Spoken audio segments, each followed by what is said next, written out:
Hello, welcome to Overbooked and Underqualified. My name is Liv. My name is Sam. And we are wrapping up Two Twisted Crowns today. Thank God. So we left off on chapter 30. Yes. And do you have any intro notes? No, I don't think so. We'll talk about the book at the end. That's what we usually do at the end of the recap. I don't have any intro notes. We're reading the last letter next. Yeah, we're reading the last letter because we did finish this. So last letter next. So get ready to sob, girlies. And it's 420 some pages. So it'll probably be a two-parter. Yeah. Yeah. A little two-episoder. And we're probably gonna cry, maybe not. I don't know. We'll see. I'm probably gonna cry. I mean, if a regular girl's sobbing, I'm gonna be dehydrated, so. Alright, let's get the show on the road here. So chapter 30 is Elm. Mm-hmm. They do a little visit to the catacombs. Yep. They have more horrid dresses on Ione. More horrid, gray, sluggish things. Yeah, it's not her colors. It's not her colors. Yeah, she's learning. They're kind of like learning more about each other. Yeah. Whatever. They get to the stone vault, and there's no luck with finding the other maiden card. Yeah, and like this is where we're kind of getting a little bit more of like a glimpse into who Ione was, and she's talking about who she was before the maiden, and now she feels very conflicted about like both ways, like which way she's leaning. If she would prefer to be with the maiden, or if she would prefer to be without. But we learned that there was 3 maiden cards at stone. So then we knocked one out with finding it in like the deck of cards that the king keeps. Yes, and then they go to the library after that. They get all hot and heavy, and she's kind of like, beg me to tell you, like, all the things I would do to you. And then they kind of get interrupted again by Baldwin, and he's like, sign these air papers. And he's like, okay. It was depicted as that sassy. Yeah. Elma's not into it. No, he's not into it. And then I thought this was interesting because they find out that Yvette Laburnum, which I think is Alex's sister. It is. I was like, ooh, she has the other maiden card. Yeah, okay. And then I don't know about you, but I was like all excited that we were like looking for 3 cards, and it felt so uneventful. I was like, why are we acting like it's such a big deal that there's 3 cards in stone? Yeah. And all it is the king's, a girl there has one, and Ione's. I'm gonna really like preface too, like, I'm really trying with this book, okay? Same. But like right here, I wrote down, I really thought she would play more of a part. Yeah. She never comes back up again. No. Not once. Like, no. That sucked. I really thought something more was gonna happen there. The nightmare was all like, there's 3 maidens at stone, and I was like, it's okay. So weird. Like, it's just okay, and then whatever. So then they make a new plan to go get the prophet and the nightmare card to try to find the maiden, and I'm like, okay, cool. So then they try out the maiden or the prophet card. Yes. And she sees herself in this meadow with the twin elders cards and 2 other cards. One's the Skyus, one's the other one, and maybe the maiden. It's her maiden, the scythe, and the twin elders. And Emery's there, sick, and whatever. I don't know. It was just weird. And they're in the one dark window thing. Yeah, and she talks about how the nightmare was protecting her, and I thought that was weird. Because I feel like the nightmare was always kind of like, stupid yellow girl. And I was like, oh, the Shepard King couldn't touch the cards, though. So, like, so what's going on? Yeah. Anyways, that's where it ends. Chapter 31 is Raven next. They get to the Alderwood. Yes. And then, like, his nose is a mess. Yeah, it's destroyed. And he is like, I did not like how they described them setting this nose. Like, I don't know if that's how you actually set a nose, but the thought of someone going like this and grabbing a broken nose and going, like, that just doesn't seem I'm no nurse, but here we go again, though. I really like trying with this book, and then like of all things that they have to do to him, it's fixing his beak nose, and I just could not take the scene seriously. No, and then like was it? Because I thought the same thing. It almost didn't seem very like realistic, and then him like being like, "Don't look at me." I mean, I'm sure it doesn't feel good. No, but it's just like it's not very. Wouldn't it just be like more of like a quick like yes. like almost like when you pop your shoulder back in, or like something. I don't know. Made him seem like, I don't know. Gave me the ick. Yeah, a little bit. A little bit. So, I don't know. It's just weird. And we find out, like, so then the trees wrap around them. Yes. And is that the first time we hear about the Shepard King's magic? Like, and, like, with his swords? I did not. All of a sudden, the tree started moving, and I was like, excuse me. Also, I did really appreciate in this one, this is, like, just backpedaling a little. And we find out more that, like, if Elsbeth... Like, we find out more about Elsbeth's magic. Sorry. A drink caught me off guard. That she has, like, that she'll just take whatever was offered. Nightmare for those cards. Are you good? No, this is gross. It tastes like expired. Well, we tried this when we started the podcast. I'm not sick anymore. I was sick last week, guys. It sucked. It's fine. I'm better now, though. Is it weird? I don't think so, but also it's not good. I'll just try it. Maybe what's the worst it can have? It's extra fermented. It's already alcohol. It's just a higher percent of alcohol. That's just making me irrationally sick. Anyway, sorry. Yeah. So this is how I was reading this book. I know. It was like so hard to stay doom scrolling. Okay, gotta get back into it. Doom scrolling. Gotta get back into it. I had to listen to it. I couldn't read it. I know. I just had a hard time with the audiobook though. What didn't you like? Her, the reader? I liked the first book listening. I didn't like the second book listening because of the Ione's and Elm's voices. Ione's is so annoying. It made me not like her as much. I didn't mind Elm. Elm's was weird for, like, how they described him. Okay. I get that. It made me picture him weird. Anyway, so I just thought, like, when he was talking about the hair card. Like, yes. And how it would have, like, his hair just would have appeared somewhere in her body, like, nested in her lungs. Yes. Like, I just thought that was really interesting. Yes. That, like, the way she viewed not touching cards was actually really important that she didn't do that. That was a question that we had earlier, and so it was nice to get that answered. Yeah, we just didn't know if it was just the nightmare card because it was a part of his soul, but in reality, she would have taken everything. Because if that didn't get answered, I would have been very pissed. Yeah. I think, because it's like, okay... We're just supposed to yeah. Yes. So I did like that. And I liked when they got to the Alderwood, I liked them going through the woods. Like, and I thought it was cool how he wrapped them in their little tree cave. I was like, okay, this is cool. I know what? We're getting somewhere. And then they used the maiden to fix Jesper. I kind of forgot that Raven was immune. So then when they were, like, fixing his nose, I'm like, why are they not just using the maiden? Like, this is so stupid, but obviously, whatever. But yeah, so we kind of find out that, like, they get there and they figure out that they basically have to figure out how to get into the wood because they can't get in there. So they're like, like you said, they create, like, this cone to hide in. Mm-hmm. And then we never really heard what was the conversation was, but, like, Jesper talks to Elsbeth. Mm-hmm. So, like, Elsbeth is getting a little bit more front-running here, actually having conversations with the characters, which, again, I can appreciate because she's been gone for half the book. Mm-hmm. And at the end of the chapter, they're kind of... Jesper and Raven, they put their backs together like they did as they were kids. Yep. And I was like, oh, this is so cute. And I was like, something bad's gonna happen to her. Oh, yeah. Like... Because this is the first time we're getting, like, a moment. And, like, also, like, a comforting scene with her, I feel. Also, question. Do you think that her and, is it Peter, are, like, together? No. I kept getting flirty vibes from it, but I listened.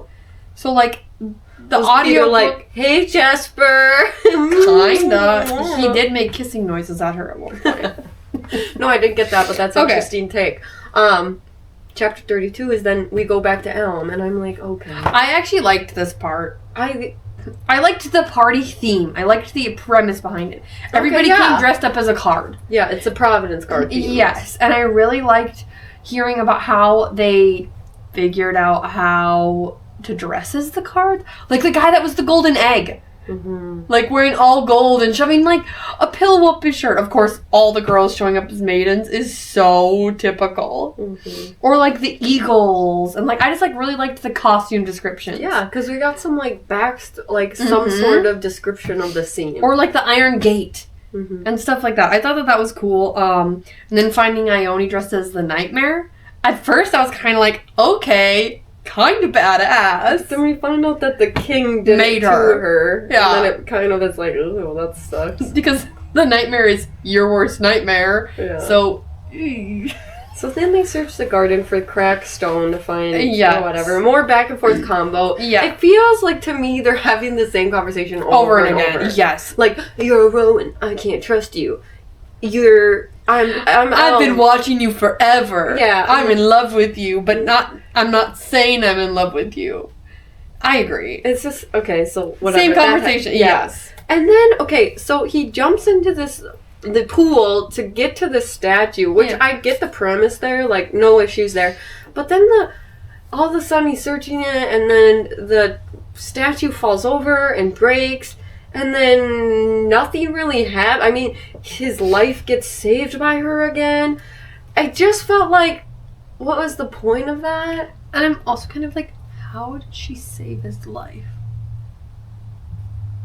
I don't know. There didn't add up to me. There's so many parts in this book where I feel like there's just padding for like scenes so they can create opportunities for them to have the same conversation over again. The places that they're searching for the cards don't make sense to me. Mm-hmm. I don't know. A lot of the things weren't doing anything for me. I'm skipping ahead a little. My review for this book was nothing happened. Mm-hmm. Yeah, like, the plot line was very, I mean, there was, like, lots happening, but there was no real, like, plot. Like, it wasn't going anywhere. And it probably doesn't help that I'm listening to Throne of Glass while I'm reading this. Mm-hmm. And they're bringing back Knox Owens from the first book all the way in Kingdom of Ash. Mm-hmm. So, like, the plot is, like, insane. And I'm reading this and I'm like, for what? Mm-hmm. What's this for? Mm-hmm. It just, like you said... Spoilers, by the way, Sam. You haven't listened to Throne of Glass. Knox Owen is so unimportant. No, I know, but that's such a good whatever when they put that in there. But no, like, to be fair though, I feel like you and I are very good at like setting things apart. Oh, 100%. And like setting expectations. So I truly feel like this book just like didn't do it. Oh, I'm agreeing that it didn't do it. I'm just saying I'm putting myself in an even worse spot. Yeah. So anyways, here's my issue too. So then the statue breaks. Yes. And I was like, okay, in the moment I'm like reading it and I'm thinking, okay, maybe there's more meaning here, because then at the end of the chapter Hoth wakes up. And I was like, maybe there's some cool correlation. Mm-hmm. Like he's gonna come back as Brutus Rowan, or like that breaking like released something. Yes. Oh, that would have been good. And so like literally nothing happened from that. So I was like, what the fuck? Like all excited and you're like, okay. Would that not have been that would have been so good. Something.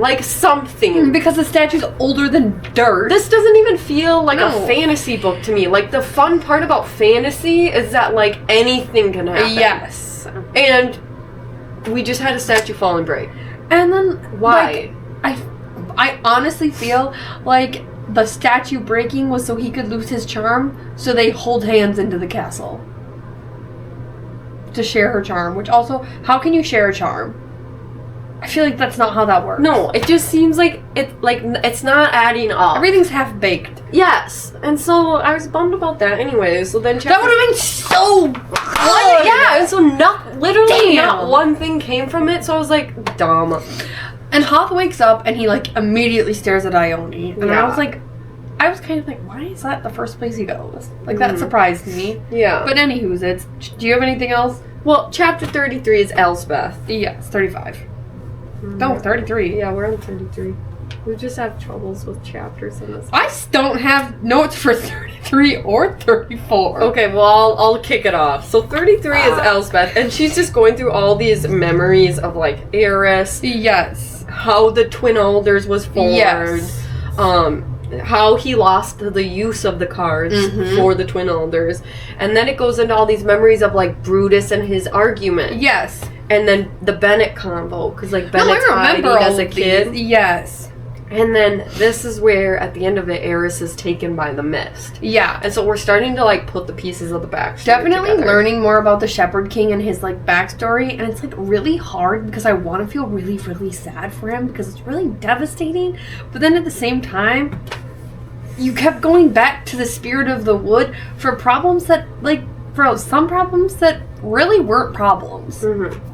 Yeah, like, it's kind of like, okay, dude, you did this to yourself. Yeah, but also, like, it sucks that so many people got pulled into it because of him, like his sister, and because he was jealous of her. Later on, it did say, like, when he was talking about how he was just a kid playing in the woods when he, like, was talking. And so that made me a little bit more like, okay, because once you get sucked into the wood, like, they said, you keep coming back, 100%. Nothing else will matter. So I'm like, okay, that makes me feel a little bit more for him, but I agree with you. I'm like, I wanted to feel bad. It's lacking. And I didn't feel connection to a single character in this book. No. I really liked Elm in the first book, and the second book, I liked him, but he didn't seem as, like, clever. He got whiny, too. Yeah. Like, I don't know, like, a little bit insecure, and I was like, Anyway, so then chapter 34 happens. Yes. And it's Elm. And they're both freaking out about Hoth. And it's kind of cool because Elm goes in and he's just, like, having a panic attack. And Ione goes in for him, even after everything that's happened. Yes. And Lyndon's being an idiot and dumb. And Hoth wakes up and gives Ione that weird look. Yeah. And I was like, okay. And then gets back dead again. And then the king, like, interrogates Elm about picking a wife and who he's picked. Yes. And then Elm just runs into the woods on horseback yelling at everyone. That scene was so bad. It reminded me of the meme that's like, the British are coming with the king, like, with Paul Revere. Yeah. Where they're like, that's it was Elm. But he was holding up a scythe card. Yeah.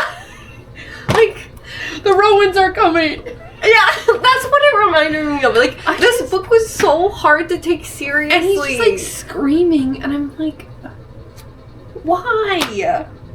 I don't know. But then it's actually cool, like, the way he gets to the Hawthorne house. He gets all of Ione's dresses. Yes, it's so sweet. Yeah, because he wants her to be sexy. He doesn't want her in these horrid dresses. He doesn't want her in these horrid dresses that don't hug her curves. Yeah, he wants the curves. So he's like, I'm running on horseback to get you your dresses. He said, I want to see the ones you were in before. Yeah, so... But no, for real. He was like, the real you. Like, the sexy butt you. And I can really appreciate Elm's... I can appreciate Love's, like, his love for Ione in the sense of he liked her the way she was. He wants the freckles and the gap teeth.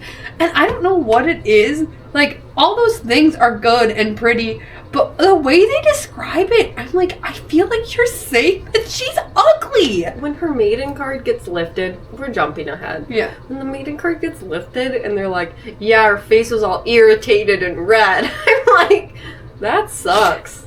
Like, nobody wants to have that. I mean, like, Beauty and the Beast when the Beast turned from the Beast to a man. But, like, Ione's the other way. She was the man and then she turned into the Beast. I mean, and I'm picturing this gap, like... huge. Like, you could fit, like, 4 quarters like, she there. doesn't even have front teeth. Like, they harp on it so much. And then it, like, it kind of is like the nose. Like, the nose, every time they bring it up, gets bigger and bigger. And now it's broken, so it's like this. It's literally beak. This big. Anyway, so then we jump back to Raven, chapter 35, and they find out that Jess has to be the sacrifice because Gorse is gone. And then to find out that the sacrifice isn't just like throwing somebody into the wood and they're gonna be fine. She has to give up her charm and go batshit crazy and get infected in the wood. Yeah, and you know what's really weird is so they're like, it's between Peter or her, and she's flipping the coin. They flip a coin. And I was kind of like, why would Peter not just sacrifice himself? Because his best brother, like, just died. Like, the only person he really has. Like, what? I really was like, that didn't make sense to me. I also didn't understand the, like, he flipped a coin and he said tails, which meant Peter was going in. And Jess was like, you're a liar. La la la la. I could tell when you're lying. And I was kind of like, they didn't even tell us what the coin actually was. Yeah. And that bugged me. Yeah. I was like, if it would have been like she started running through the wood and Raven looked back at the coin on the ground and it was heads. Yeah. Like, I would have appreciated something like that. Yeah, like, it just... Yeah, I don't know. The way things were written out was just weird. So she has to pay... Her eyes turn all weird and she just runs into the alder one. I'm just picturing her, she, like, books it. I'm picturing her breaking out in, like, a full-ass sprint. And then Peter's not allowed in the wood because you can't go in the wood if you're not infected. So that he gets left out there. Oh, I know. He's just like, they're just like, see ya. Deuces. Dumb. Anyways, so then chapter 36, we jump back to Elm, and he's dancing with Farrah Pine. Yeah, Pine. She's the big blabbermouth. She sounds like a good time, Farrah Pine. Farrah Pine, you're mighty, mighty fine. See, good. That was the song they were dancing to. Ooh, and then Alex reappears. I know! I wrote Alex. Remember last week I said, where is he? I said, what's he doing? Alex reappears, Sam.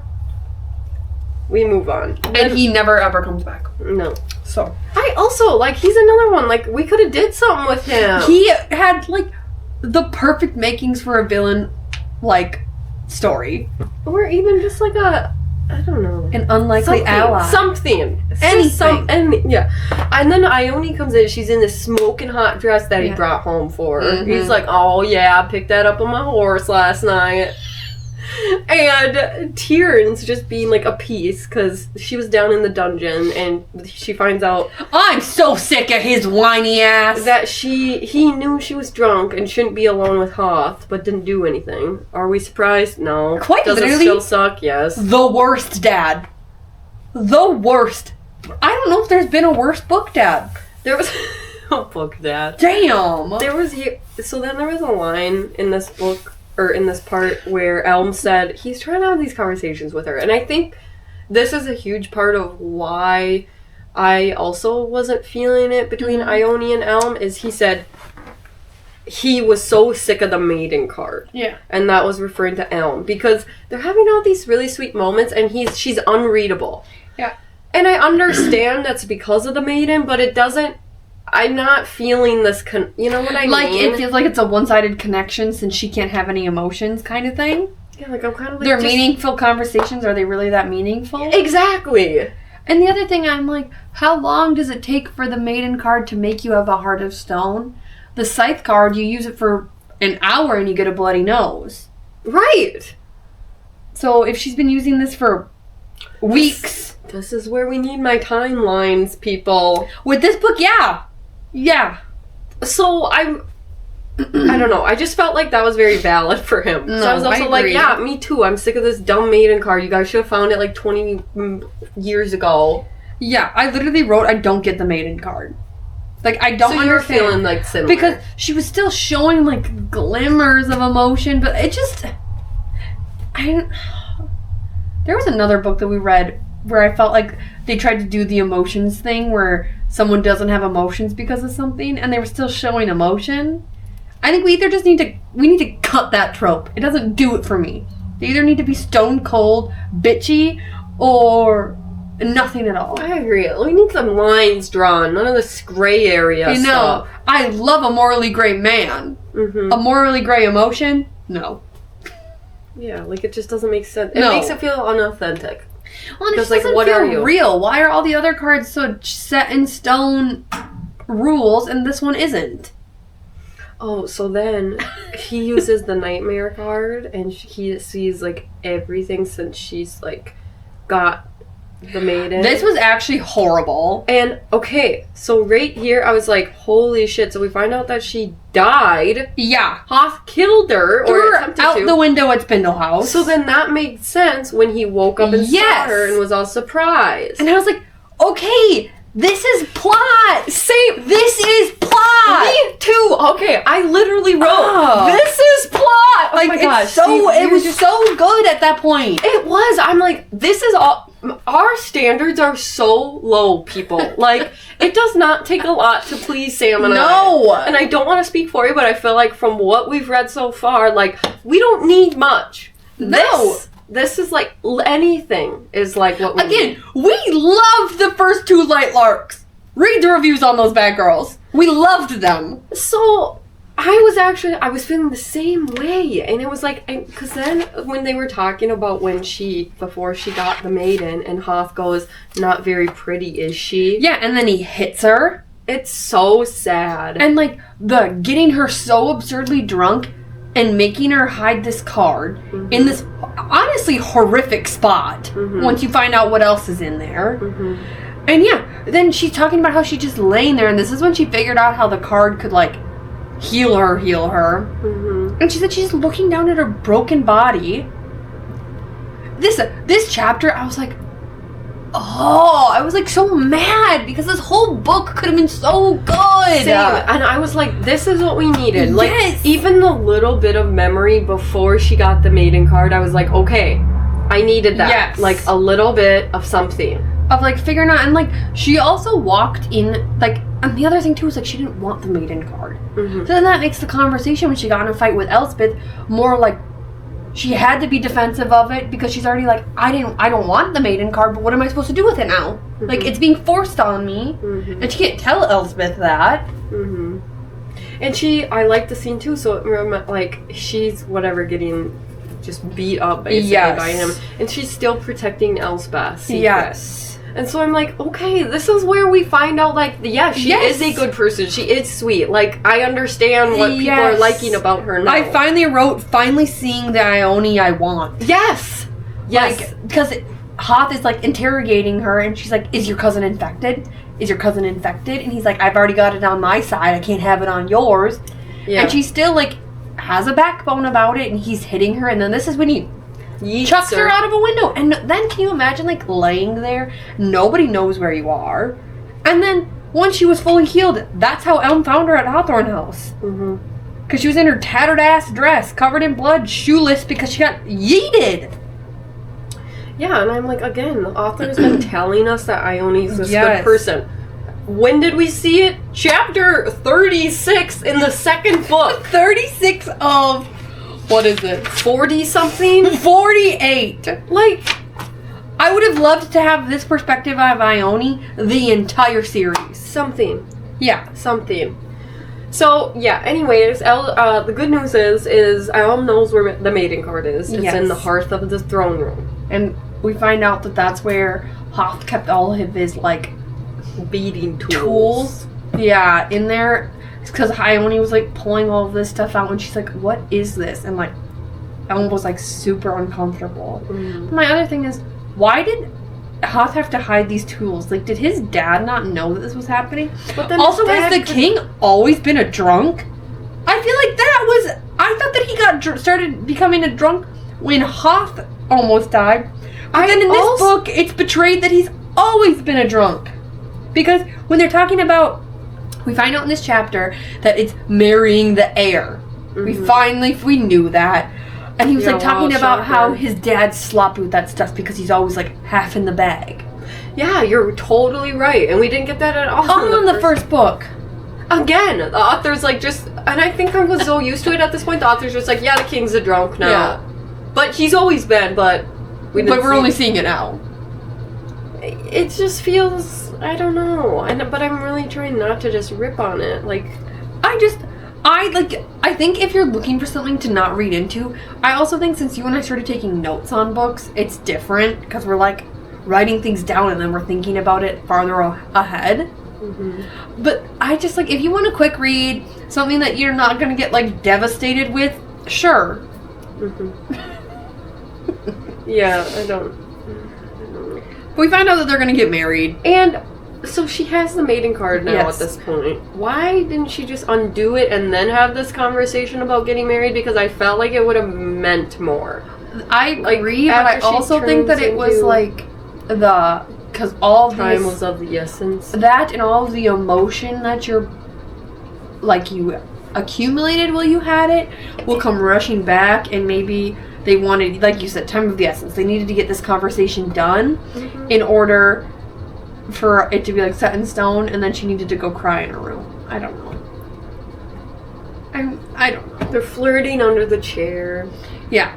And again, she still has the maid. Like, why would, like, it would have meant more if they did this after, because she would have looked like herself. Yes, and then, like, Elm was like, I bet you I want it to be the real you. So at the end, she finally releases herself from the maiden after all of this build-up on this throne chair. Yeah, and then she cries and slams the door in his face. So then chapter 37 is Elspeth. Yes. We're jumping scenes again. So Peter's not allowed in. Jess is like manically laughing. Yeah. Throughout the woods. And Elspeth and the Nightmare are kind of fighting, and they have to keep following her, and she's like booking it, or else they'll get lost in the woods. They're getting beat to shit, and then all of a sudden, Jess turns into the heiress memory. Yes.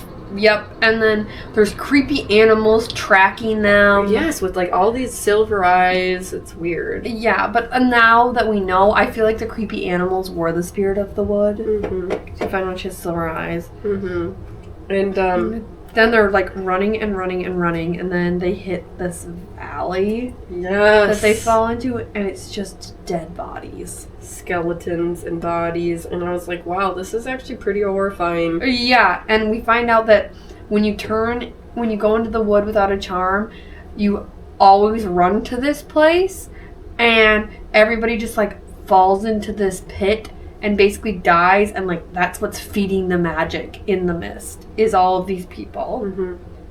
Which is so crazy, but also like, how does that make sense? Which, for such a shallow book, then all of a sudden we get to like this, and you're like, what? Where did this come from? And then these two trees, I don't know if we get that in this chapter. We just get that Jasper is infected. He sees the black veins running through, and then the spirit of the wood is coming to talk to them, so they're sitting and waiting.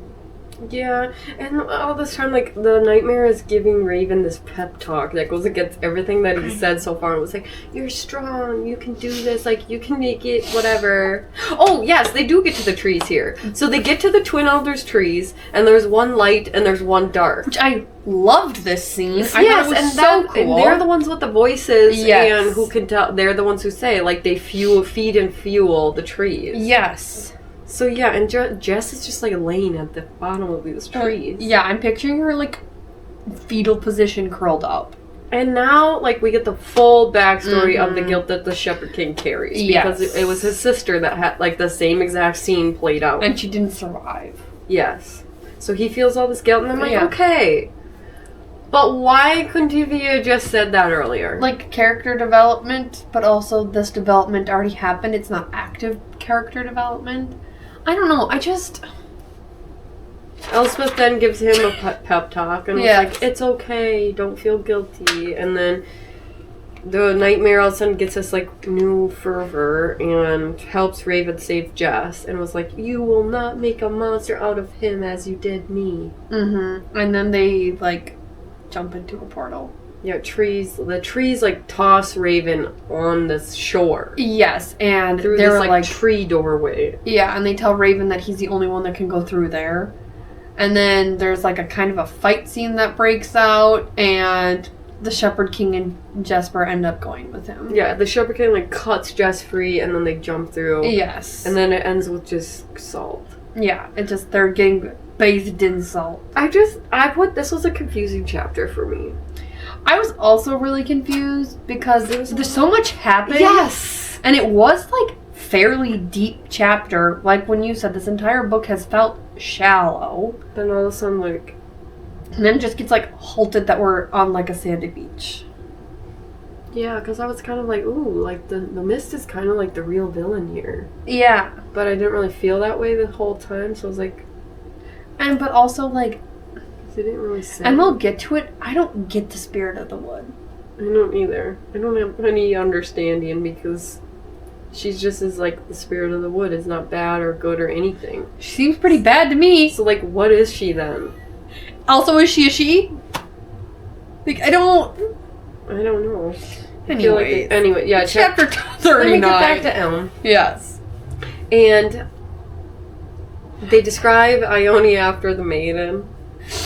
They talk about her mile-long gap tooth. She's in a lot of pain. Yeah. She finally smiles. She has lots of smile lines. I literally wrote, I put 2 notes for this chapter. It's all about Ione and Elm. Hoth is awake. I did like right here in the audiobook, her voice turned normal. Yes. After the maiden. I know, and I think that was the point. Because she's supposed to be like, cool. And now she's like a person again. So then dumbass Elm, she's like, I need a minute. Dumbass Elm goes back to Hoth's room and returns the nightmare. And Lyndon's there. In front of him. And goes, he's not worth it. Like, to his best friend. So right here, I go, okay. Like, I really thought he was going to go back to the room with the nightmare and, like, there was going to be a cool little revenge plot. Yeah. Or, like, at least, like, burrowing down in his brain and being like, I saw what you did. Yes! You dirty revenge bastard. Revenge plot. Like, after finding out. And then it didn't happen and I'm like, okay. And then afterwards when we find out that that's the reason why Hoth is back. What the fuck? Also, like, not impressed because I'm like, there are 2 nightmare cards. And you're just like willy-nilly throwing this one around in front of Lyndon, who you've already said enemy is like garbage. It makes me not like Elm because I'm like, okay, that was really stupid. Like you're not thinking. Why did you have to go back and even say that? Why couldn't you have just kept the nightmare, put it down in the trove? Why are we going in front of a fucking crowd, throwing this nightmare card around? It was also dumb. Like, it was even dumb. If this hadn't led to Hoth waking up, Lyndon is not a good guy. Yeah. You think that he's just gonna leave the nightmare card in the chest? Well, and doesn't Elm kind of say that later? It's like, I really thought so. The nightmare card, if you use it too long, your worst nightmares appear to you. That has not happened once in this entire book. Now I'm even more mad.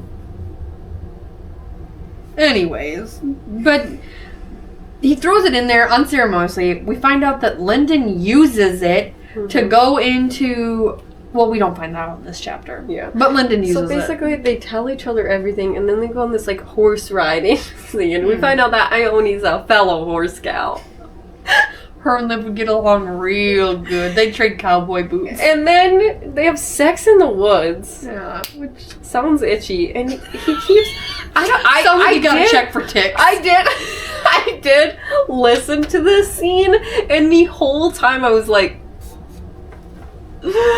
making a face. Because it was I said it was incredibly cringy to me, and I think it was like... He was whispering like things like warm and divine in her ear. And I'm like, don't say like, oh, you're so warm. Like, it makes me think of pie. And he wasn't even like thrusting yet. Like it was just like they were just I quite literally I've read these chapters.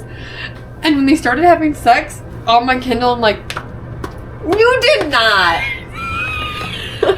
Why? Because you missed out. Because I knew it was great. You just said that he described her as warm and they weren't even doing anything. I don't need to read that. I literally was looking when there was quotations to see when they actually started talking. I can't skip because I feel like I'm cheating on a test. Like someone will come after me. I don't care, I'll cheat on a test. Someone will come after me, like the Goodreads police, and be like, did you really read the whole book or did you skip a chapter? Did you skip any sex scenes? Yes, I did. He like promises her then at the end a better future and he drops the scythe. Yeah, which I thought he was just gonna leave Why it are there? you being so careless with these cards? And again, there are 4 scythes, but you only know where 3 are, and we're just willy-nilly throwing this thing around that can make it so other people can control you. They're living in this like make-believe land, which I also was like very disappointed in the characters. Like after all you guys have been through and know what kind of people are out there, you're just willy-nilly boning in the forest, throwing your cards around, bouncing on horses, like we're gonna say bouncing on dick. Well, that too. They probably have sex on a horse. Oh no. Well, he is the best rider. Sam would have skipped past that too. I woulda. That poor horse. So then Hoth is waiting when they return, and they were all like, we're going to announce our marriage contract. Like, how did you think that was going to go? Everyone still thinks that Hoth is just recovering from an illness. How did you think that was going to go? It's so real. It's so teeny bopper. Like, you just think that nothing in the world applies to you. Like, everyone thinks that Hoth is still alive. And, like, so that's not gonna just go over. No. They'd be like, yes, you have a contract, but you still have the whole kingdom that's gonna be like, no. Ione said, yeah, I'm trading one in for the other. I need to be queen now. Oh, God, you're so right. So then it's part 3, and it's to Ben. Chapter 39 is Elspeth, and they're on this... What the fuck is up with these shores? Like, why are we always on these beaches? And I think that the reason we're always on the beaches is because that's where the spirit of the wood is. But when I think of what the Shepard King's, like, safe oasis would have been in Elsbeth's brain or whatever... Why would it be the most shore? Traumatic place that he's been? That took everything away from you. So they're at the Spirit of the Wood Shore, and then they're waiting. Do we think it's the shore because that's where his soul was taken to be put into the card? Maybe. I don't know. We don't care about reading into the deeper meanings here, guys. No, why should we? She's not even answering our bare questions here. So then Jess is not waking up, and then all of a sudden this voice comes from the sea. I don't know. There's a sea. But it's like really dark and gloomy and icky. And so she like welcomes him by name, and the creature has silver eyes and pointed ears. I didn't like this at all. And I'm like, she's the spirit of the wood. Why is she an actual creature? Why is she should be a spirit. Yeah. That was my thought. So I'm like, no, she's this creepy like, nightmare. And they're like, she looks like the nightmare, but a little bit different. Couldn't get creative. Also, pointy ears and silver eyes that make me think fae. As a fantasy writer, like, maybe we should have picked something else. It would have been, like, cool to be a spooky spirit. Like, yeah. Be a tree. But you're an actual thing? Like, I know. what? But, like, you're not even, like, an actual thing. Like, if she would have hopped up and been a bunny, okay, spirit of the wood, sure. You're not even a real creature. Like, if she would have came as, like, an actual animal. Yeah, like a shapeshifter. Yes. Like, because how they say, like, oh, different animals, and that's why they have these charms. Yes. Like, yeah, that would have been cool. But, like, maybe we should rewrite. Yeah, what's even the author's name? If you want to rewrite your books. We have ideas. Well, that makes us sound really douchey, but... I don't know. I just feel like not even a rewrite. I just like I kept thinking that it was gonna go like away, and then it was just like literally like boom, nothing. I'm right there with you. So then chapter 40 happens, and it's Elm, and he's using. We find out using the scythe. Yeah, and we find out that fucking Elm and these goddamn keys. And then this entire book, I feel like we've talked about is him not being in charge of his keys ever. That's true. I didn't even think about that. I didn't think of that or the king being drunk thing either. He left the keys somewhere, and Lyndon found them because Lyndon used the nightmare to go into Hoth's head and made sure, was like talking to him, and we find out that the drunk-ass king didn't figure out when Hoth was saying the maiden card, get the maiden card. So Lyndon did it. Lyndon took Elm's keys to go get Ione's maiden card. That's why he's awake. And now Hoth is being a royal fucking dick per usual. And using the scythe on them. Like, again, this is Elm's fault. He threw the nightmare card. He's too busy fucking in the woods to know where his keys are. Yes! Like, it's not attractive to be around a careless person. Like, thing is like, all you've been is careful. Being a highwayman, like doing all of these things, and now like the fact that you're fucking, you're like, ooh! Everything just feels on a like nothing is like lining up. He's not the same character as before. No. It's just dumb. And then the king comes, and then Hoth has this Mr. Evil plan. It's just He tells him, have a feast in my honor tomorrow. He makes Ione take the maiden card back and turn it on, and Chapter 41, then we jump back to Raven, and the Spirit of the Wood is... I actually like this part. Yeah. Walking him through the past, and this is like, she really does not want to give up the Twin Alders card. Yeah. So she's really trying to bargain with him, and they finally come to terms with him being hers, like, she's like, ha ha ha, you don't know what you are. If you could tell me your real name, I will give you the card. And he kind of is smart about it, and he's like, okay, I want 2 hints. Or whatever. And so then that leads into her walking through the path. Yep. Or past, and we find out that Bennett escaped Yes, Brutus. from the fire, and like, yeah, so he runs away, and we watch him be like live his whole life essentially. Yeah, and we find out that Brutus like killed everyone. Everybody. Because Eris was killed essentially kind of by it's the Shepard King's fault. And I honestly wrote, like, he has a right to be mad at the Shepard King. Same. Not murder children mad. Yeah. But, like, he has a right to be mad at his brother-in-law. Yeah. For doing this. Yeah. Like, you took his wife from him. They have kids too, obviously. Like, he has a right to be upset because he's also gone batshit crazy. And the Shepard King was like, it's been a month. I thought you were, like, over this. Over you killing my wife? And what do you mean? Yeah, and I know, like, the spirit, like, it describes him as feeling, like, kind of cold, like the maiden, but I'm still like, what? Yeah. We're painted like that Brutus and all the Romans are just these horrible, horrible, horrible, horrible people. Yes. But then they're just kind of like, well, his wife died, but, like, whatever. Like, yes, he did kill, like, but we didn't get any sort of, like... No, and again... I'm not saying his actions were correct, but with the rest of the Shepard King's family. But it makes you understand it. More of it. Like, again, if he killed just the Shepard King, honestly, in fantasy books, fair. Agreed. The kids? No. That's fucked up. That's fucked up. I just, like, at first, because I was like, yeah, like, he has a right to stab you. He has a right. But it was also kind of like how Hoth was more of a villain than the king. Yeah. Like... And that's also, like, what I don't know, just nothing tracked. Nothing's tracking! Like, if the Romans are bad, make them bad. Make them all bad. Except for, like, Elm, because he's the redemption. But, like, shouldn't the king be really fucking evil, too? Like, I understand that Hoth was his favorite son, and that he was his... And then, in the first book, Eric Spindle says, be careful of Hoth. He's his father's son. Mm-hmm.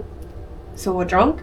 Mm-hmm. What did he... Like, I understand that he's killing everybody that's infected, but all the Romans have always done that. Mm-hmm. But what's he doing that's making him so evil? Mm-hmm. I don't know. The characters don't add up.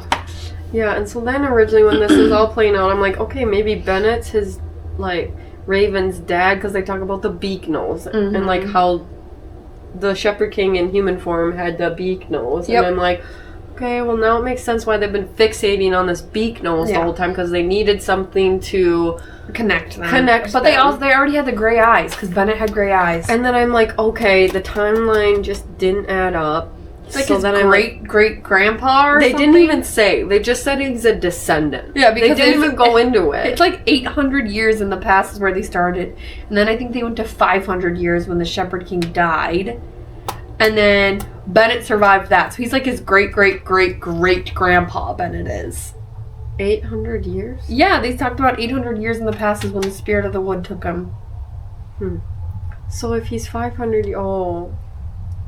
So how is he, like, 500 years old, though? Like... The Shepard King? Yeah, like, how long it's did his these spirit people live? Oh. In the card. He's not actually old, because I would assume that he's the age that he gave that part of his spirit up. So he was 300? But he also died, no.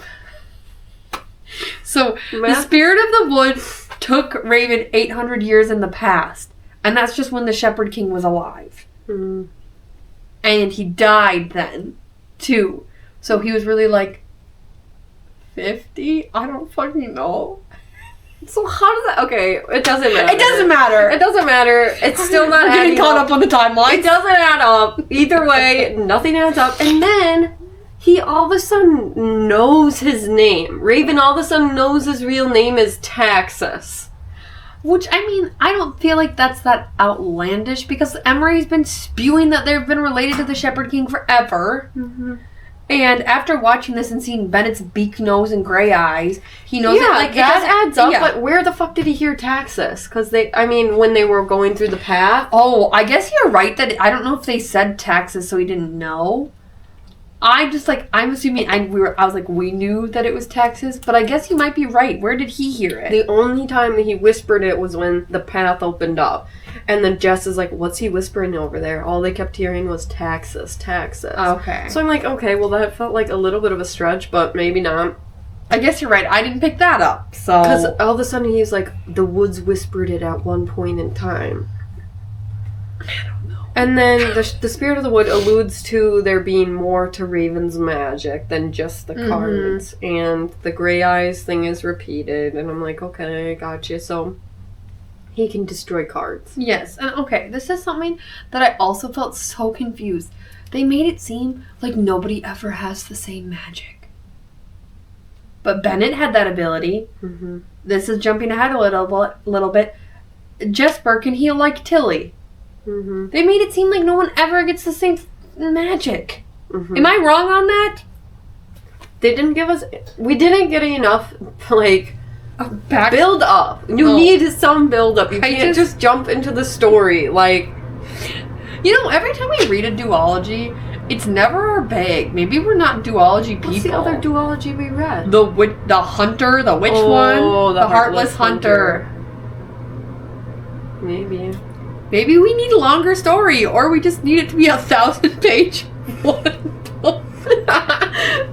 Then chapter 42, we jump back to Elm again, and we get Evil Hoth. He's like controlling... Like I call him Evil Hoth, he's always evil. Well, he's like controlling everyone with the scythe. He kills his dad and blames Elm. Which, that was actually a crazy twist. I did not see him killing his dad coming into play. Yeah, I didn't really either. Yeah, I was like, okay, plot in here. Okay, yeah. Good deal. And also, like, his father realizing that he's killing him and taking his own scythe and giving it to Elm. Yes, that was a big thing too. I almost brought that up when we were talking about King Rowan is so evil. Yeah. We really the moment Hoth is being actually fucking evil, his dad is like, no. Yeah. So I'm like, that's not adding up. And so then Elm plays hero, freezes everyone, takes Ione on a horse, and gets her as far away as possible. Which to me, I'm like, you had the whole room frozen. You took Lyndon's scythe and didn't do anything else. Like, what a missed opportunity. Why didn't you take Hoth? Why didn't we maybe kill Hoth? Why didn't we maybe try and save your dad if that felt important to you because you were tweaking out that nobody was helping him? It's all anything. We could have gone down into the... I don't know how long he can hold the frozen, but long enough to get her out super far away. Why didn't we go down and maybe take all of the cards in the trove? How long does it take to slit two people's throats? Lyndon, Hoth, and then just get her away. That's a crazy sentence. If you took that out of context, that is a crazy sentence. Let's be, again, this is a fantasy book. No. I know you're right, and I 100% agree with you. Why didn't we just end it here? Be done with Hoth. Or just anything. It just felt like such a missed opportunity. And I literally wrote Elm being the hero and sending Ione away. And Ione didn't even want to go! I really thought Lyndon might arc, too, and I really would have liked that. Someone to arc, or something, but they team up a little bit against Hoth, or something. Which we'll get to the ending. And we get this, Hoth talk of fear, and, how the mist is good, because it controls, it keeps Rowan's on power. Which, this felt right for evil. Same. That felt so right for evil because they were talking real. That makes sense. And then he was talking about, I don't understand why father would want to get rid of this. I'm like, yes! This makes sense. Mm-hmm. What are we... And, yeah, and I'm like, Hoth kept saying, I know Raven and them are on their way back. And I'm like, how do they know they're on their way back? I don't know. It was just odd. Because Gores never came back because he did. Yeah. So how would they know that? Yeah, it just was what? Okay. And then again, never came back to it. Never went anywhere. So then chapter 42 is Elm. Or no, sorry. Chapter 43 is Elsbeth. Mm-hmm. And... I don't know, they're running back and tearing through the brush. Yeah, and they're having this conversation, and this kind of pissed me off because I'm like, why did they make it seem like Elsbeth was never coming back? But the nightmare is once this is all sorted, you're good. What? Mm-hmm. Like, all these secrets are out on the table. Yes. Like, they confirm the family. There's, like, a plan for Elm to take over and sacrifice someone, but, like, it's all kept secret. Yes. But then Raven kind of talks about how he knows it's going to be him. Yeah. And, like, he goes, it's, like, my blood that's going to be spilled. And then I also am like, they made a big deal out of Raven and the Shepard King being related, and I was like, that was so blatantly obvious. Yes, with the gray eyes. Like, don't act like this is this big, like, and like, meanwhile, they're not listening. They said, don't use the Twin Elder card for too long. Yeah. And then we find out that they've been in there for 24 days. 24 days. So they get out, and there's, like, snow on the ground.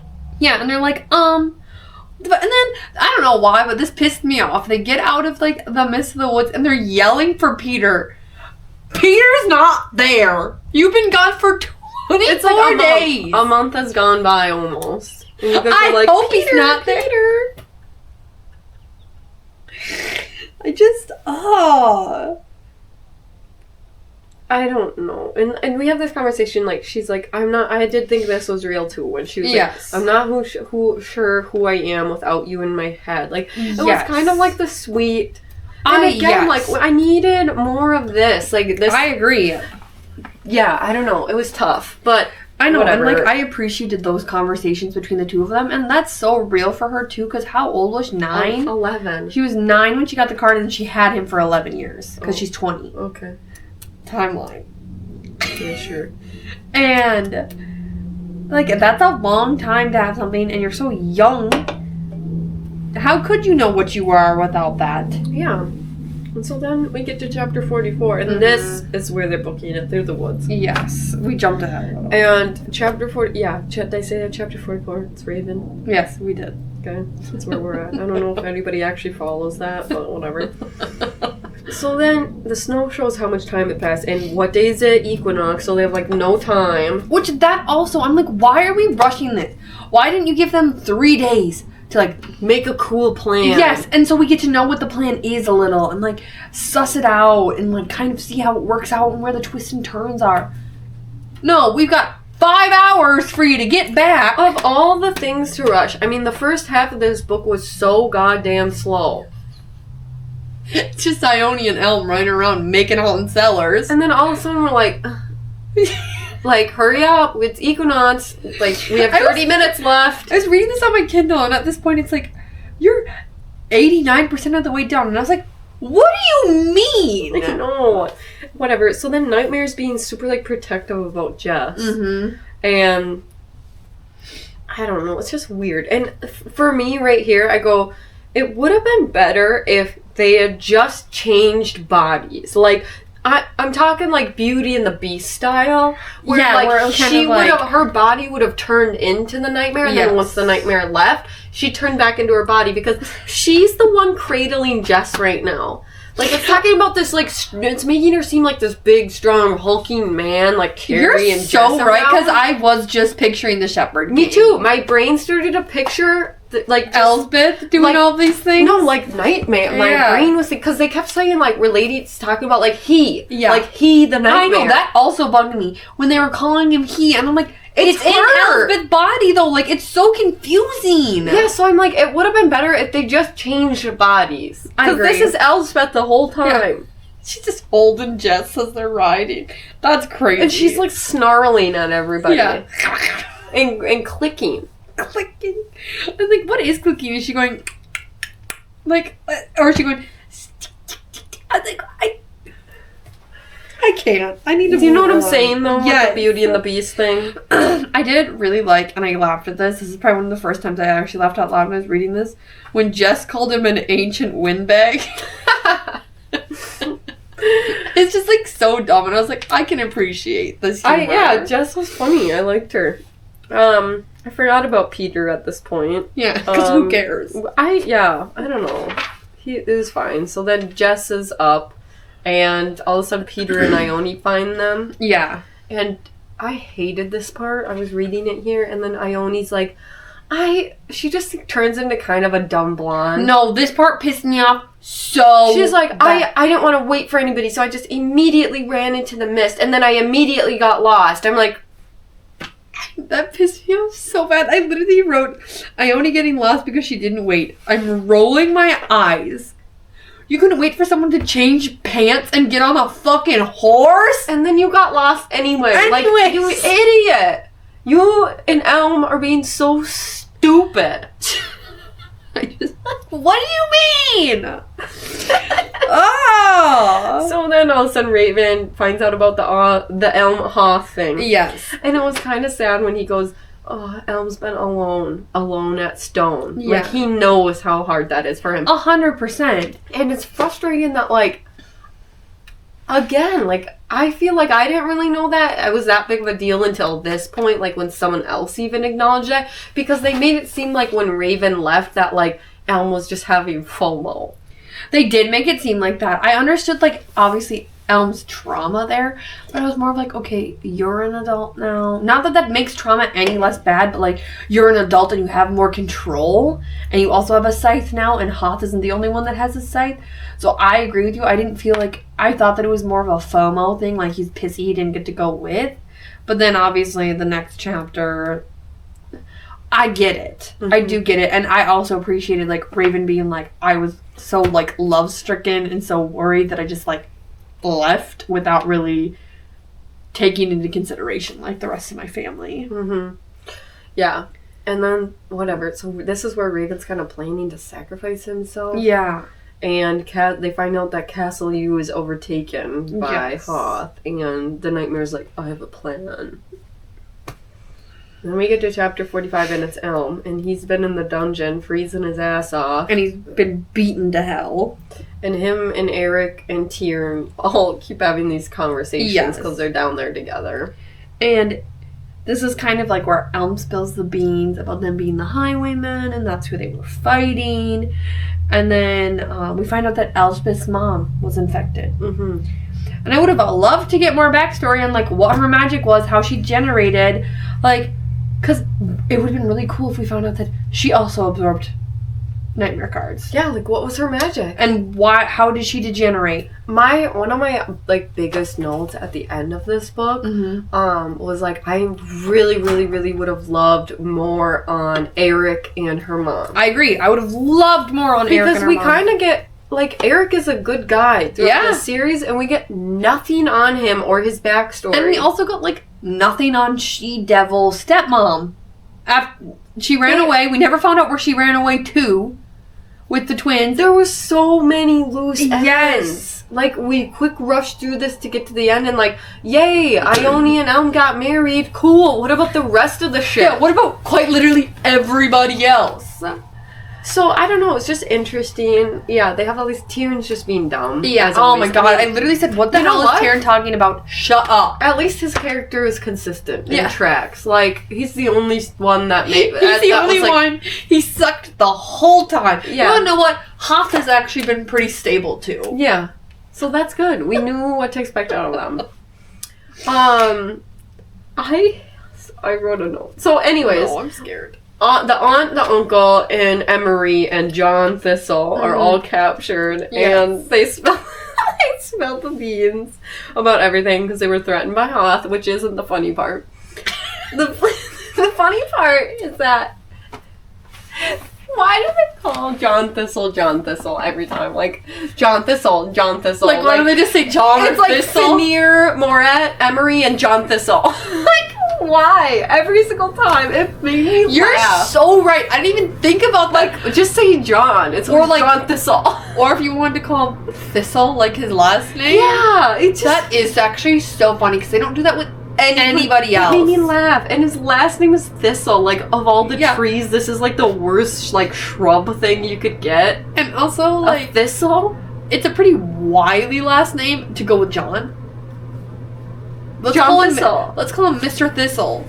It just made me laugh. You're so right. And he's, of course, like, the servant guy. Like, and he's just, like, this trash weed for the last name. Like, you know how trees are such a big thing? Yes. It's just, like, so if you're born with this crappy last name, like... Are you just destined to be in a crappy like position? Like Sam Ragweed. You know what I mean? Olivia Tumbleweed. I feel like that's better. Then Mine then ragweed? Then thistle. Thistle. At least tumbleweed. You've got something to you. Itchweed. Creeping Charlie. Nettle. Can you imagine if your name was Charlie Creeping Charlie? Anyways, moving so on. that was funny. Emery basically spills the whole end of the book and says, "You won't win" to Hoth, and tells the future. Like, everyone knows he tells us future. So he just gave away the ending. Like, in full detail. Which, like, granted, we knew where this was going. We knew he wasn't gonna win. But then, like, they're all waiting there, and it just kind of, like, their plan starts to kind of unfold. And Ione comes running through, being fucking Ione. And it just... This is the only part where I'm, like, actually appreciating the magic. And this is where the Shepard King starts to use his, like, sword. And that's actually really fucking cool, I thought. I literally put, oh my gosh, did we know that was the Shepard King's magic the whole time? Because this is so freaking cool. Like, yes! That would have been cooler maybe when it was boring as fuck. The first part of this book. Like, that was so cool. Like, these trees are literally, like, whipping people. And, like, he's controlling them with his sword. That is so cool. Why did we not know that? I don't know. Because I also felt blindsided by this. I thought that since I was listening, maybe I missed it. No, you didn't. Okay, the only time they did was when the trees made this cove. And I thought that maybe that was just, like, the magic of that wall thing. But no. Like... Okay, cool. Because I quite literally thought I missed something. Unless we both missed something in the first and second book, but I don't remember him having any magic. Because he was always just speaking in riddles. The whole first book. Maybe it's just because we're bad at riddles. I said, the very first episode... She did. Of One Dark Window, I said, I hate riddles because I'm terrible at them. So don't come at us if they're... But I swear, like, I really think I would have remembered that. I feel like one of us would have caught it. It definitely didn't happen. It never happened. Yeah. But it was cool. It was. I really liked it. And yeah, we get the meadow scene that Ione saw with the prophet. Yes, where she's got all the cards. I don't know. And then Raven enters the scene. And all of a sudden Ione runs off. And there's all this chaos. And then Elm follows her. And I don't know. Then we get to chapter 46 and it's Raven.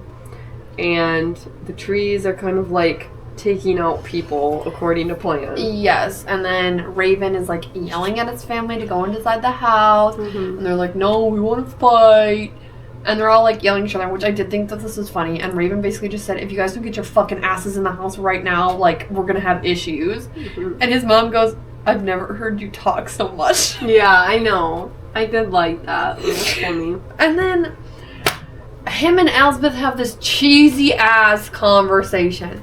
Elspeth literally says, "Don't die," and I said, "Why is it cheesy here but not in Alchemized?" What? In One Dark Window, you mean? No, I know. I'm saying, why is it cheesy in One Dark Window, but it wasn't cheesy in Alchemized? Oh, because of the don't die thing? Yes!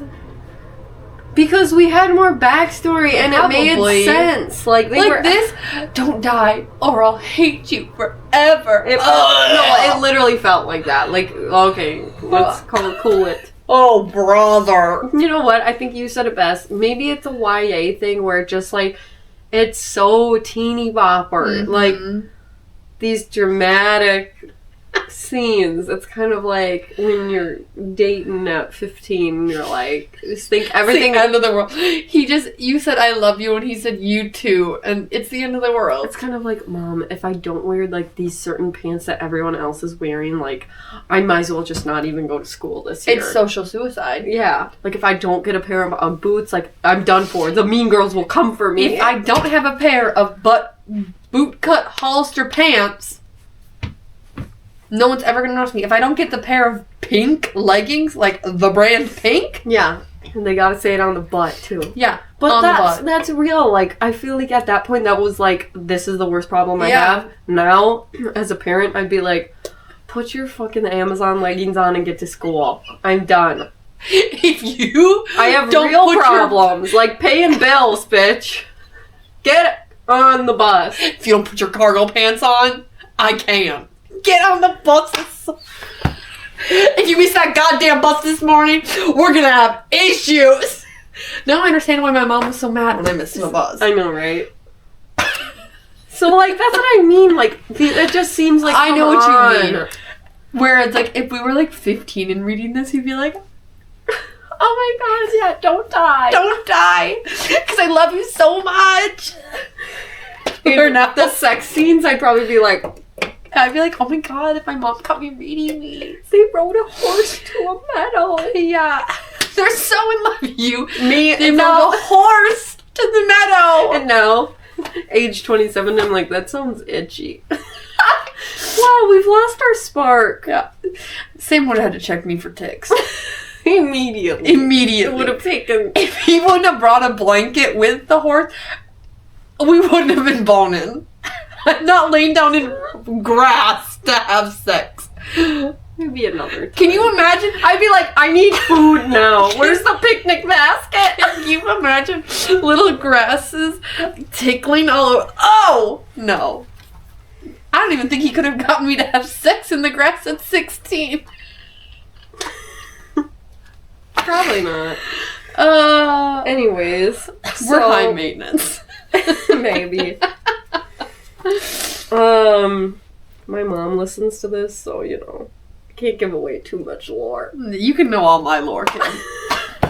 She probably already does. She probably already does, is right.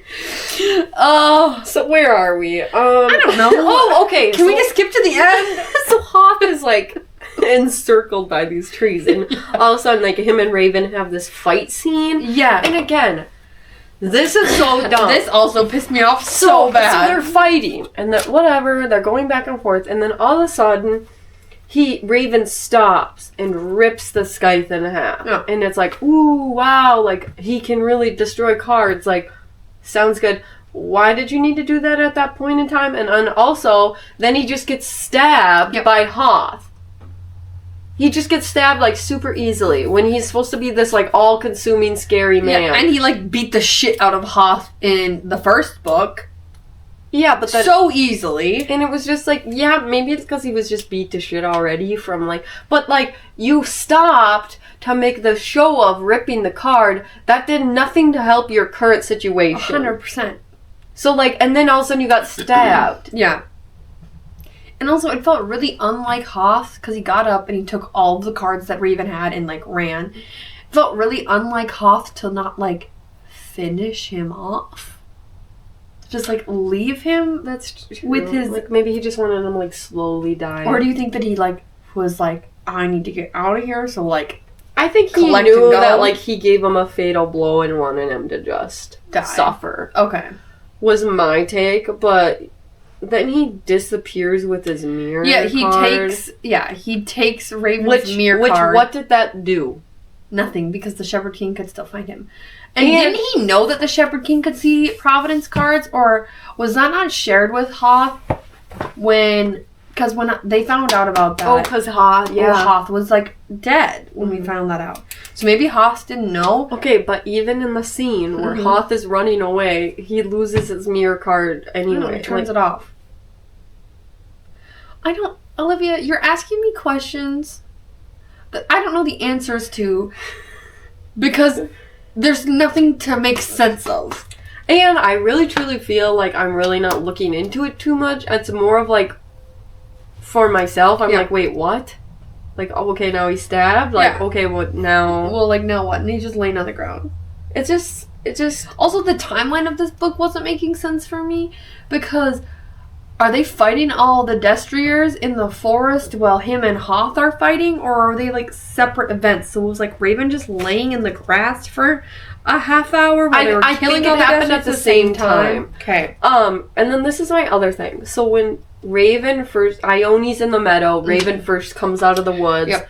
With his mirror card or whatever, and it said that Hoth was the first time Hoth looked scared of him, of Raven, the only person he's been scared of. Like, so you're telling me that he can kill his own dad and he's not afraid of, like, the horrible King Rowan, but then, like, Raven is this like, he is, like, untouchable, but then Hoth literally, like, breaks all of his ribs instantly and then just stabs him and that's it, like... And he was scared?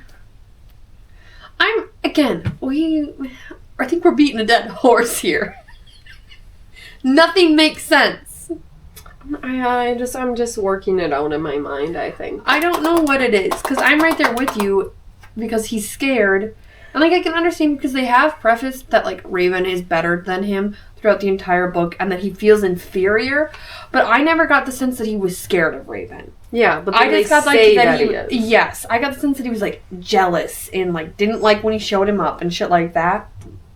Never scared. It's kind of like, you know how in an interview, you work in HR? Yeah, hi, I do know in an interview. So you know how in an interview, anyone can say, like, I'm organized, I'm on time, I'm strong, I'm this and this and this. Yeah. And then you show up to the job and you are in fact not those things. Like, anybody can say these things. But then, like, when we're not seeing the actions, it's hard to believe. You just are still in your 90-day period, and I will fire you. It just doesn't, like, it's hard. I can't. Yeah. No, I 100% know what you're saying. I can't do this. And I don't know what that is. Like, connect. Okay. It looked like you were waving a wand. Chapter 47. Anyways. It's Elspeth. Yeah. They're waiting in the woods. The woods kill off all the Destriers. Yes, because he's using his sword, and it's all the cool magic, and Ione's helping round them all up. Yeah, which I'm like, that's cool. Yeah. Love that. Then the dads come back with Elm. Also, Taryn. He was driving me insane. He's, like, complaining, and he's like... And it's so funny because Eric's like, it's fine. They're not moving anymore. Like, it's just regular. And he's like, when have you ever seen trees do that before? And I literally wrote, Taryn can suck a big turd. Like, he just made me so mad. I didn't even have the time of day to get mad at him. Like, you were just ready for the book to be over. You're at 95%. You're like, get me through it. Literally. It was like 10 o'clock at last night. And I'm like in my bed with the lowest thing on my Kindle trying to read through. One eye's open. Just like nothing is making sense even more because it's so late. Anyways, so then all of a sudden, like, Elm and Ione get back together and they just start making out, and then the dads get embarrassed. Yeah, and then everybody's like, guess we missed something. Oh my god, shut up. So much. And I'm like, it also made the scene less, like, dire. Yeah, like, it made it seem like they were done, like they'd won the conquest. Yes, like, people don't get, like, embarrassed if there's danger. Yeah, I would be like, can you hurry up? Like, we're not done here. Pull your tongue out of his mouth. Like, it made the scene... I love comedic relief. Like, I love comedic relief. Riddock is one of our favorite characters. What is this? Yeah. What is this? Like, this is not it. No, this wrong place, wrong time. Like, let's move on. I agree.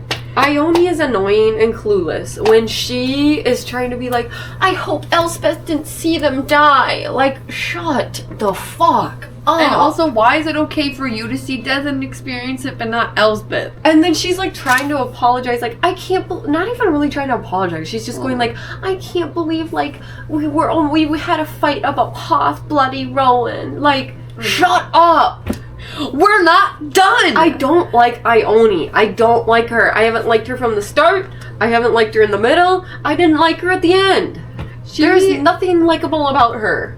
I don't think that the only character that I'm, like, actively despising, Taryn.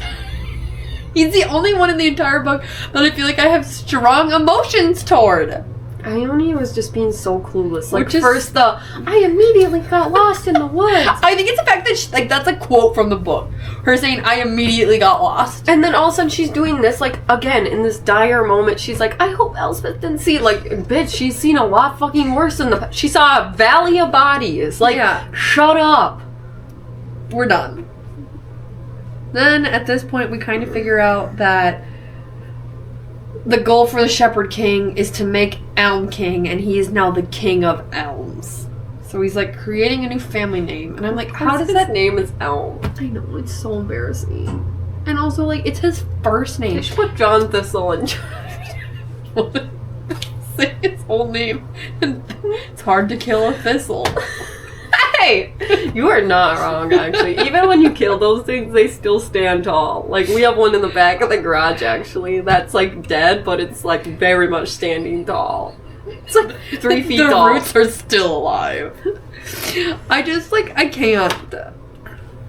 So then they have this dramatic, like, saying goodbye to Elspeth, Raven's, because they find out Raven's injured, and they're like, oh no. Shoot. And they're like, and she's like, are you really gonna leave? And he goes, they're waiting for me, which I did appreciate that. He's like talking about his kids and his wife, and he's like, they're waiting for me. I have to go. Which, like, I appreciated that rounding for the Shepard King. Yeah, okay, yeah. Am I skipping ahead? I don't know. That's in chapter 47. Maybe. Anywho's, it's chapter 48. Did you have anything left for 47? Yes. Okay. So, whatever, they catch Raven injured, and he's, like, saying goodbye to Elspeth. He's like, goodbye, I'm sorry we couldn't live out our lives together or whatever. And then all of a sudden, the trees attack Hoth. Hoth is, like, running away, and then he's disappeared but didn't do anything. I don't know. And then he, like, he gets taken by the trees and then gets put into the chamber and, like, offered up, basically. Yes. And then Elma and Ione have this plan for him. They're running out of time, like they have minutes now. Yeah. And then the nightmare runs back for Raven.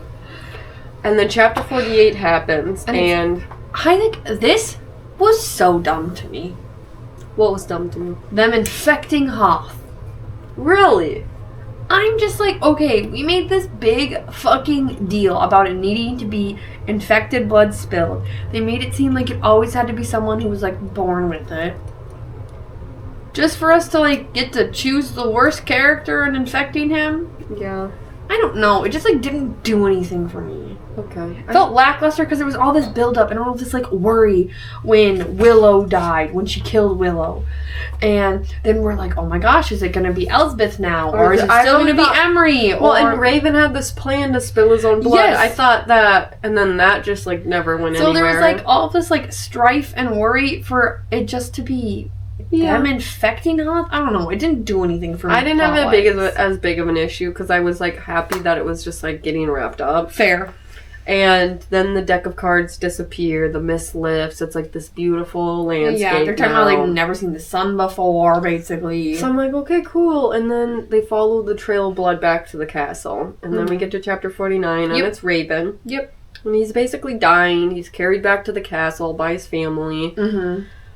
And this made me mad, kind of, or just didn't really add up, because Jesper, like, now is suddenly a healer. Yes. And the nightmare knows that. How? Because she healed Raven's nose.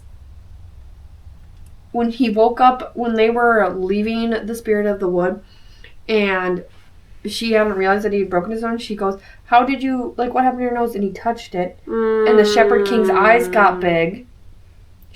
That was proven. I missed that. That was a proven. He saw it. Okay, so that would make more sense. I'm yes. Like, okay. And then also, I was with you, too, where I'm like, I didn't think magic repeated itself. Yeah, and then he calls her Tilly, which is like, ugh. Yes, okay, I'm glad you felt the same way. Shepard King calls her Tilly, and I'm like, I don't... Because then he was being, like, weirdly protective of her in the wood, and I just... But then we didn't see that in the first book. Yes! Of, like, him caring about her, so that wasn't even a relationship that was there. I don't know. The story just came together, like, so randomly. So hodgepodge. Yeah. And then, so she heals him. Yeah. They're talking about how, like, he's like, magic is gone. How does this work? And they're like, well, magic is still in the bloodlines.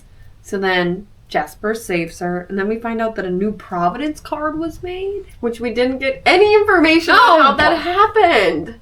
No, and it pissed me off so bad. I want to know. I would have loved to see the scene if all the cards, like came into a deck. Yes. Like, you laid them all, and then they all went whoosh, and then, like, made a card. Opportunity. Yes, for, like, such cool imagery and such cool, like, development. Because they described the card, and it was basically all the colors. Mm-hmm. And I was like, wow, cool. Like, thought we were going to get something on that. And we did not.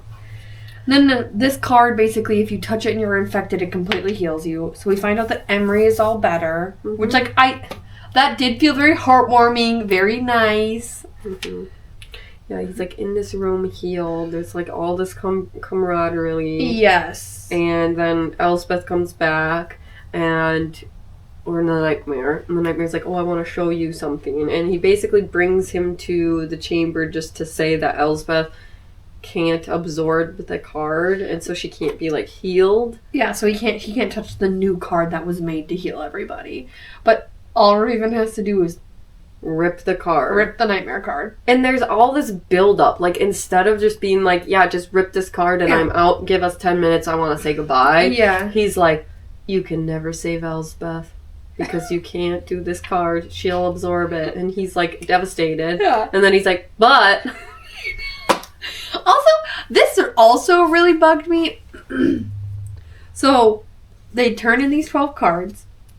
And, like, to me, my understanding is, like, once you do this, the mist goes away, the Providence cards go away, like, we're done. Mm-hmm. Only those 12 cards went away. To say that only those 12 cards went away. There's still 50 other cards. There's still 60 other cards out there for all of this shit to be used. Doesn't that seem so counterintuitive to you? Mm-hmm. It's just like a lot of theatrics. And yes! He basically waits 10 minutes and then tears the card. And then we get chapter 50, which is Elspeth, and they're saying goodbye. Yes. And it's the last chapter of the book made me actually, like, start feeling for, like, them. Them as a whole, because he's kind of talking about how, like, I finally decided I wanted to be a father and, like, step up and thought that I could provide this for you. Like, be the father that you deserve. Yes. And, like, the father that I wasn't to my kids. Yes. And so I was like, wow. There's actually, like, a relationship here that makes sense. And then they say goodbye. And then it's the epilogue. Mm-hmm. Like, finally we get some depth at the very, very, very, and very end maybe of the some book. feeling for characters that I'm no longer going to be reading about. Mm-hmm. And then the epilogue is the King of Elm's letter of basically how he reformed the kingdom. Yeah, and that it's like a refuge now. And if you want your magic, you're welcome. If you don't want your magic, come and we'll fix it. Like, and we get Ione and Elm and she's married barefoot when she gets married. Is she? Yes. It's such a horse girl thing to do. Yeah, Liv was barefoot when she got married, guys. No, I wasn't. And I didn't wear cowboy boots either. I wear very normal shoes. She did. Thank you for confirming. Emery's safe, life's good, and Raven didn't wish to be cured because he wants to keep up this, like, secret legacy to Texas. Yeah. So, cool. And then at the end, Elspeth is like, I was its author of, like, this whole story. Yeah. Which, okay. That's so, okay. Cool.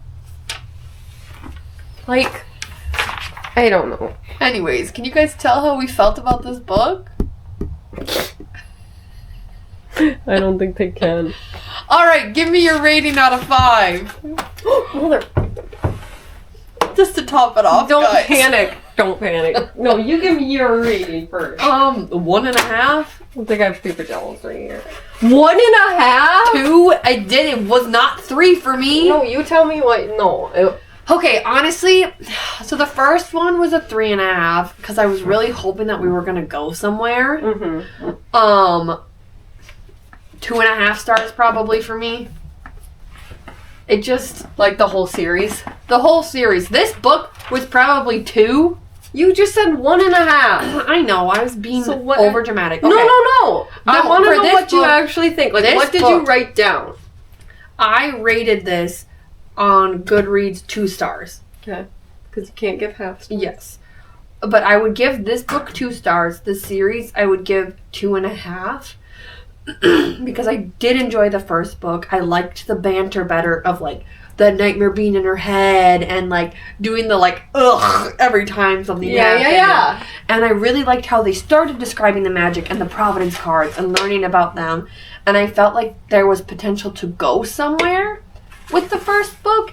And I just felt like watching her use his magic was cool and all these things. The second book did not do it for me. Mm-hmm. I put 2.5 stars. Okay. Maybe 2.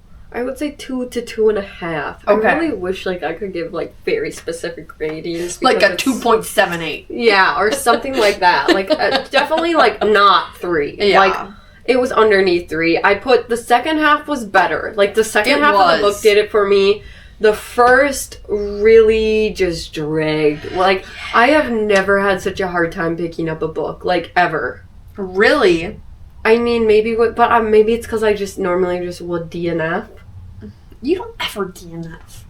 I've DNF'd some really bad Kindle Unlimited ones. I think I've DNF'd. I don't like to DNF. I know you don't. But I was really not into it. Guys, I was telling her to DNF last night.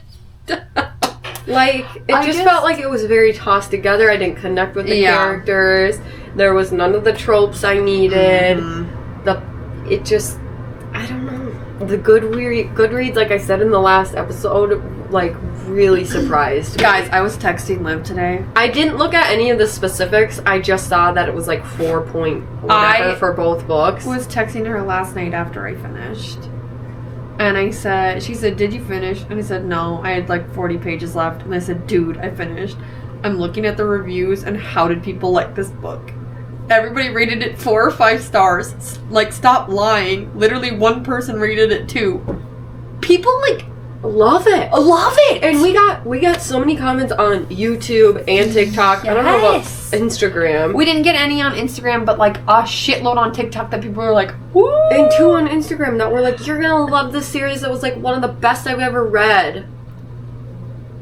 Girl, have you read ACOTAR? Did we miss this? Have you read 4th? But that's the thing. It's we can't even compare though. Even just the standalone book. No, I'm agreeing with you. The plot was just a mess. I'm just saying, we've read good series.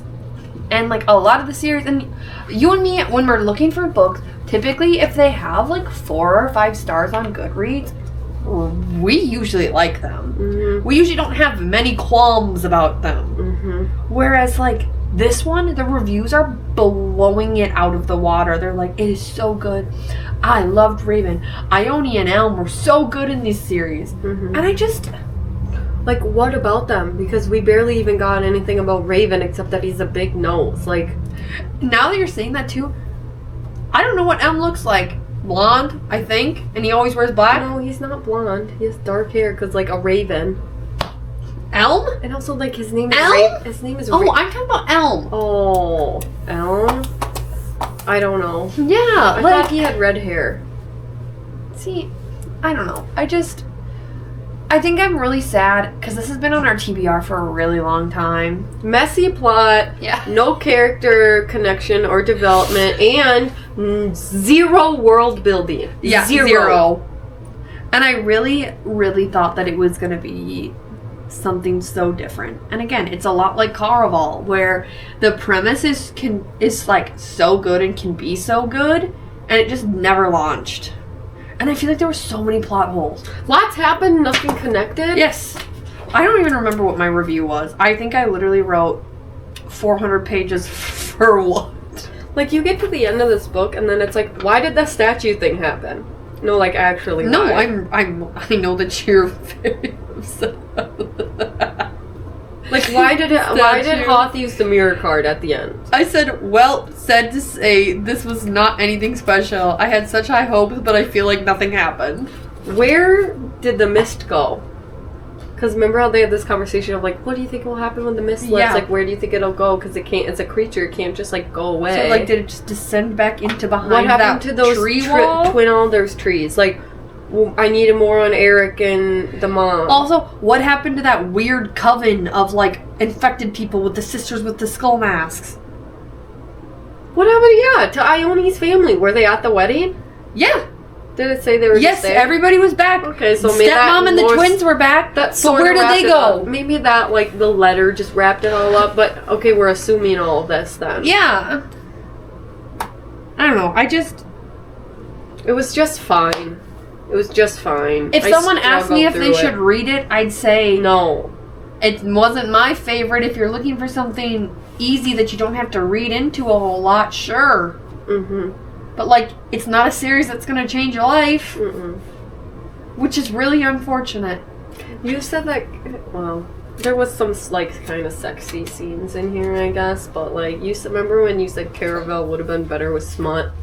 Yeah, I feel like Caravel, this way about this I didn't because either. There's really nothing there for the characters, so then it would have just made the smutty scenes because like worse. I felt connected to the characters in Caraval. Mm-hmm. The plot line just kept pissing me off. Mm-hmm. Whereas like, cause like if there would have been a good spicy scene between Donatella and what was his name, Jax. Mm-hmm. Oh, I would have ate that up. I still kind of really want to read Once Upon a Broken Heart because I've been hearing really good things. And now that we are moved past it, I have also been seeing things, and I would also be open to reading it. Yeah, because the FMC has like pink hair, and I've heard she's just like really cool, and I like her. I could definitely get behind it now. I just needed some time. No, that's fair. I needed to remove myself from the series for like we'll definitely be reading the next Lightlark, but like we need a minute. Oh my gosh. I could wait there. 2 years for that to be published. Yeah.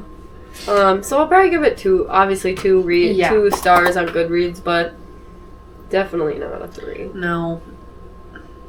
Anyway. Hopefully our next one is a I think it's my turn to pick, is it? I think so too. Because I introduced, or is it opposite? I think it's opposite. Okay, so then you... Okay. No, just do it. We're both gonna answer. Have you ever read the last page of a book first? No, that shit pisses me off. Have you ever read the last page of a book at all during the read? No. Have you? Yes. And it wrecked it for me. Okay, what book was it? I don't want to say. No, say it. It was Throne of Glass. And it was the book, the spoilers. It was I accidentally read the last page. I don't know why I was seeing how many pages were on of the book. And it was what is it? Was it Kingdom of Ash? No, it was the third book, I think, where we find out that Selena is Aelin. No. At the very end of the book, I saw that it said something about Selena being Aelin on the last page when I was seeing like how many like pages it was. And I was like, that's devastating. it wasn't like when I first started reading, but it was like part of the way through. So wouldn't that have been Right before Crown of Midnight? Yes. Oh, that's a rough one. And ever since then, I really am careful about looking at how many pages, or I Google it. I Google like the book of like how many pages it is. Yeah, I do like to know. Yeah, I also like to know. And that one just happened to say on the very last page, huge info. Yeah, that's devastating. Mm-hmm. But other than that, I've been trying to be really careful. I do like to peek ahead sometimes at chapters. If it's a really good crazy ass scene and I'm reading, I have to go like this. Yeah, I'm like yes, like sometimes I will like jump ahead a little, and just because like I need to know, if like to prepare myself for anything. Erin Turstig, oh, love you, girl.